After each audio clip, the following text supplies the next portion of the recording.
Good Thursday morning, everybody. I'm Dave Furtado. And I'm meteorologist Jefferson Donovan. And Jefferson, I got to say, yesterday was a gorgeous day. It was not too warm, not too cold. You know, it was honestly pretty perfect, especially without that wind. So as we head on into today and the rest of the week, are we going to see more copy and paste days like that? Yeah, absolutely. More beautiful weather coming our way as we are finding ourselves in what I am describing as a false spring. We're seeing temperatures that are above average. Yesterday in the Tri-Cities, we actually hit 60 degrees underneath all of that sunshine. Not sure if we'll get quite as warm today, but it still will be very nice out and about. Now, as we look outside at Yakima this morning, we are not seeing too much in the way of adverse weather conditions, mostly clear skies. It is 28 degrees right now, though, so that is something to be mindful of as you are beginning this Thursday. Here's a look at your weather headlines today and going forward.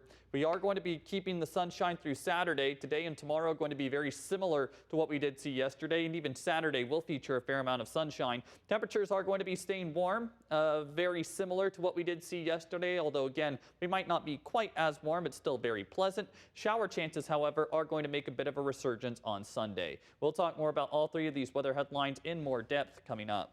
Thanks, Jefferson. We begin this morning in Kittitas County. An 18-year-old charged with the murder of a rival gang member outside an Ellensburg Jack-in-the-Box last year has been found guilty of first-degree murder. Benny Lee Castillo was charged with the shooting death of 21-year-old Christian Guthrie in March of 2024. The confrontation began when Guthrie, a member of the ABK gang, pulled into the parking lot to confront Castillo, a Southside Players gang member. Castillo shot Guthrie twice in the chest, and after 5 months of being on the run, Castillo was arrested in Kent County.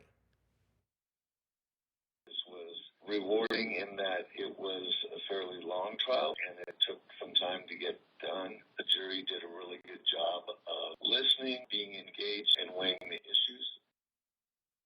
A sentencing hearing is scheduled for April 4th. And verdicts were handed down last week in a 2023 Wapato drive-by shooting trial in Yakima Superior Court. Elias Joel Campos Dones and Xavier Alexander Randall were accused of killing Charlie Jimenez in the 2023 shooting. The jury began deliberating last Thursday and found Randall guilty of murder, but Campos Dones was acquitted, only found guilty of being in possession of a firearm. Sentencing will be carried out for Randall on March 14th. And a Yakima man who was involved in a 2.5-hour standoff has been charged with assaulting 2 police officers. On February 12th, Yakima police were called to South 3rd Avenue and West Nob Hill Boulevard at around noon after a man was seen throwing things at cars. When an officer arrived, the man ran and barricaded himself inside his home. He had a warrant for a criminal trespass charge in Yakima Municipal Court. And when a team of officers went to arrest him, he charged towards one officer with a knife, but slammed his front door before the officer could draw his weapon. Eventually, with the help of SWAT officers, the man surrendered. After he was taken into custody, he was taken to Yakima Multicare Memorial Hospital, where he spat on another officer's chest. His bail was set at $3,000. And a teenager is now in jail accused of trying to rob a Kennewick drive-through coffee stand. Police say it happened Tuesday, just after 5:30 in the morning, when a Pasco teenager climbed through a window at this wake-up call off Kennewick Avenue and Garfield Street. They say he pointed a pistol at an employee, and in response, that employee fired her own gun in self-defense. The suspect wasn't injured and took off in a car, but was arrested Tuesday afternoon by police in Pasco.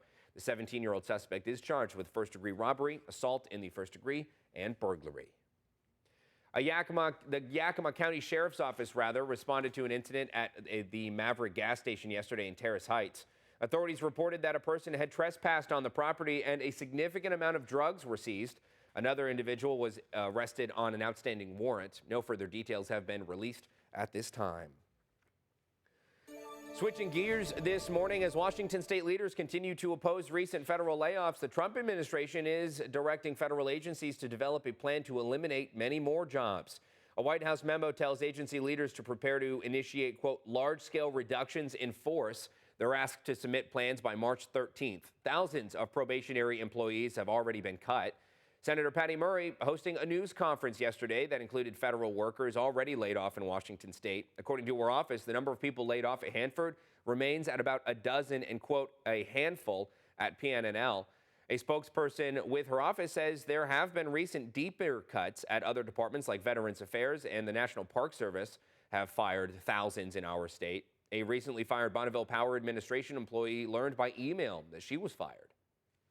We've heard rumblings about probationary employees and things could happen. But, I think that we also knew that there had to be a reason, there had to be a performance basis or poor performance basis to move forward. And that in my 11 years at BPA had never been a concern.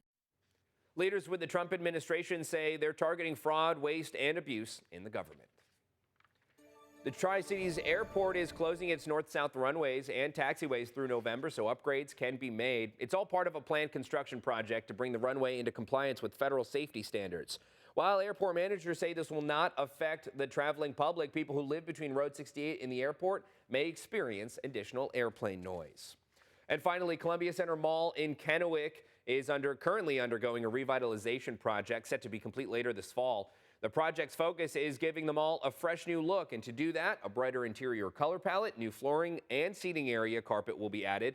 A stage area and fountain will also be removed.